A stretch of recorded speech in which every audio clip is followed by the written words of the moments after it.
Մինչև 2024 թվականի սեպտեմբերի 1-ը շինթույլտվություն ստացած, բայց կարգով սահմանված շահառուների թվի լրանալու պատճառով բնակապահովման 16 միլիոն դրամի պետական աջակցության ծրագրից դուրս մնացած 190 ընտանիք կրկին ծրագրի շահառու է։ Կասեցված ծրագիրը վերաբացվեց նախորդ տարեվերջին, 190-ի մեծ մասը դիմել է բանկերին։ Աշխատանքի և սոցիալական հարցերի նախարարությունը այժմ քննարկում է սեպտեմբերի 1-ից հետո շինթույլտվություն ստացած ու կրկին ծրագրից դուրս մնացած ընտանիքներին աջակցության ծրագրում ներառելու հնարավորությունը։ Գերատեսչությունը որոշումը վերանայում է, հաշվի առնելով նաև շահառուներից ստացած դիմում բողոքները։ Ունենք ընտանիքներ, ովքեր շինթույլտվությունը ստացել են, ենթադրենք սեպտեմբերի 6-ին, այսինքն այստեղ օրերի տարբերություն է, թեկուզ օկտեմբեր ամսին տարբեր պատճառներով ուշացել է շինթույլտվությունը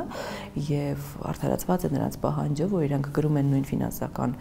վնասները, ինչ որ մինչեւ սեպտեմբերի 1-ը շինթույլտվություն ստացած շահառուները, եւ այո, ներկայում քննարկվում է այդ հարցը։ Մենք այժմ ուսումնասիրում ենք սեպտեմբերից դեկտեմբեր ընկած ժամանակահատվածում շինթույլտվություն ստացածների քանակը ըստ ամիսների, ենթադրենք հոկտեմբերին քանիսն են ստացել, նոյեմբերին, որպեսզի նախ դրա հիման վրա տրվի ֆինանսական գնահատական, թե ինչքան բյուջե կպահանջվի ծրագրի վերաբացման համար, եւ դրանից հետո արդեն կկայացվի որոշում ծրագրի վերաբացման նպատակահարմարության վերաբերյալ։ Արդեն իսկ վերաբացված ծրագրով ավելացվեց 400 քվոտա, որից 50-ական քվոտա նախատեսվեց Տավուշի մարզի Ոսկեպար, Բաղանիս, 40-ական Բերքաբերք, Կիրանց գյուղերի համար։ 16 միլիոն դրամ աջակցության ծրագիրը շարունակելու որոշման հիմքում Վայոց ձորի մարզի Գոմք գյուղի զարգացման հեռանկարներ, այստեղ նախատեսվեց 30 քվոտա։ Ներկայում շատ կարևոր է, որպեսզի մեր շահառուները հետաքրքրություն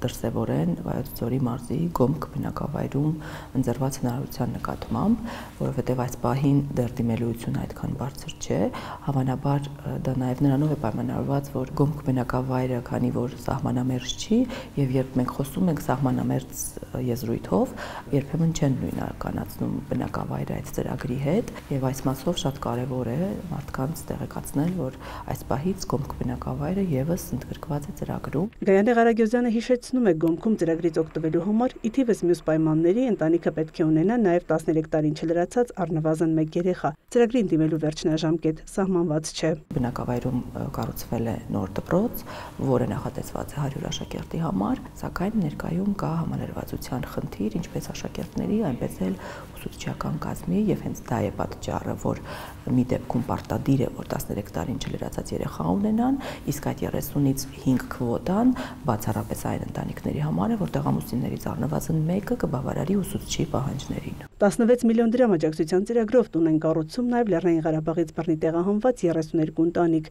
Ծրագրով ընդհանուր կառուցվում է 2194 տուն, 110 Գեղարքունիքում, 146 Արարատում, 225 Սյունիքում, 283 Վայոց ձորում, 1430 Տավուշում։ 65 ընտանիք ներկայացրել է ավարտական ակտ, ապրում են օրակառույց տանը։ Մայա Խաչատրյան, Արտակ Գևորգյան, լուրեր։